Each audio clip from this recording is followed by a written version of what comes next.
السلام علیکم دوستوں، میں ہوں آپ کا ایڈوائزر آفتاب شکیل۔ آج کی ویڈیو میں آپ کو بتاؤں گا کہ فرد برائے اہل کمیشن کیا ہوتی ہے، اس فرد کے کیا حقوق ہوتے ہیں، اس فرد کو کن مقاصد کے لیے استعمال کیا جا سکتا ہے۔ ہمارے معاشرے میں جو ہے اسلامی معاشرہ ہے، زیادہ تر جو ہے وہ فیمیل جو ہے وہ نقاب کرتی ہیں، پردے کے اندر رہتی ہیں، اور میل حضرات بھی اس چیز کو پسند نہیں کرتے کہ ان کی جو عزت ہے، ان کی جو آبرو ہے وہ باہر جائیں یا کسی کے سامنے پیش ہوں۔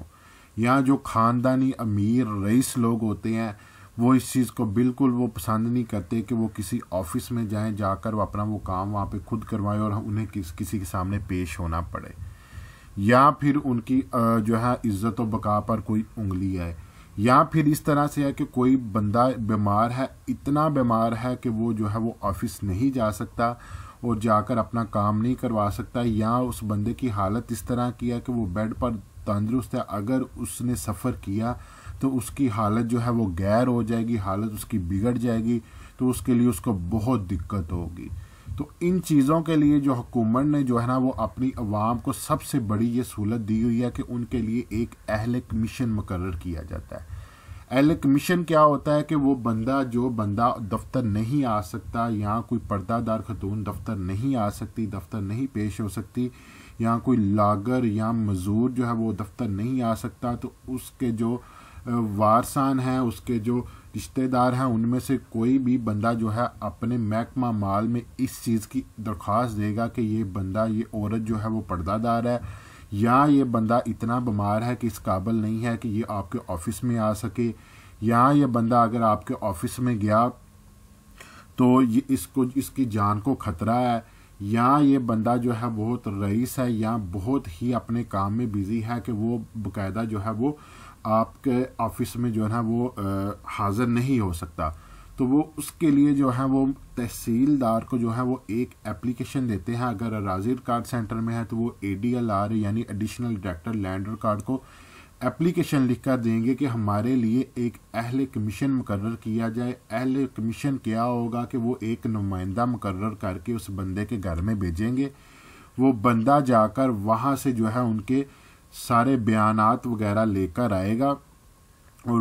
وہاں جا کر جو ہے ان کے جب تھم امپریشن اور ان کی جو ہے وہ ڈاکومنٹ کی تصدیق اور بیان جو ہے وہ ریکارڈ کر کے لے کے آئے گا، اور ریکارڈ کر کے آ کے اس بندے کے نام پہ جو ہے نا وہ اس کو آفس آنے کی ضرورت بھی نہیں ہوگی، اس بندے کے نام پر اس کا انتقال جو ہے وہ ٹرانسفر کر دیا جائے گا۔ تو اس کام کے لیے جو ہے نا وہ فرد برائے اہل کمیشن لینا پڑتی ہے کہ اگر اس بندے نے اپنا اہل کمیشن مقرر کروانا ہے تو وہ اراضی ریکارڈ سینٹر یا پٹواری کے پاس جائے گا، اس کو بولے گا جی مجھے فرد برائے اہل کمیشن چاہیے، تاکہ جو ہے نا وہ اپنا کمیشن مقرر کر کے ہم گھر پر ہی اپنے جو ہے نا وہ بیانات وغیرہ جو ہے دلوا سکے۔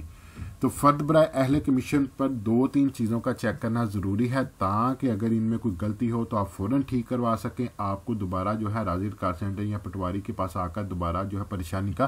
سامنا نہ کرنا پڑے۔ سب سے پہلے نمبر پہ ہے محال محکمہ مال میں جس علاقہ، جس موضع، جس گاؤں کی فرد ہوتی ہے اس کو کہا جاتا ہے۔ اس کے بعد آپ نے دیکھنا ہے نمبر کھیوٹ یعنی کھاتہ نمبر، جس کھاتے کی یہ فرد ہے یہ نمبر وہی لکھا ہوا ہے۔ نام، ولدیت، قوم اور ID کارڈ نمبر چیک کرنا، اور آپ نے رقبہ منتقلہ چیک کرنا ہے، جتنے رقبے کا آپ اہل کمیشن مقرر کرنا چاہ رہے ہیں اتنے کا آپ نے جو ہے وہ دیکھ لینا کہ یہ اتنا ہی رقبہ لکھا ہوا ہے، کم یا زیادہ نہیں لکھا ہوا۔ اور دوسرے پیج پہ کیا ہے کہ اس کا میزان، کل حصہ منتقلہ، ٹوٹل رقبہ جو منتقل ہو رہا ہے وہ صحیح لکھا ہوا ہے، کیونکہ فرد جو ہے ایک سے زیادہ کھیوٹ کی بھی ہو سکتی ہے، اور اس کا ٹوٹل جو میزان ہے یہاں پہ لکھی جائے گی۔ اگر آپ کو زمینی معاملات میں کوئی بھی کسی قسم کا بھی مسئلہ ہے تو آپ نیچے کمنٹس کریں، انشاءاللہ ہم ایک پوری ویڈیو بنا کر آپ کی رہنمائی کریں گے۔ باقی میرے چینل کو سبسکرائب، ویڈیو کو لائک کریں تاکہ مجھے اپریسیشن ملے کہ میری ویڈیو کو پسند کیا جا رہا ہے، میں اور اچھی ویڈیو اپلوڈ کر سکتا ہوں۔ ملتے ہیں اگلی ویڈیو میں، اپنا خیال رکھیے گا، فی امان اللہ۔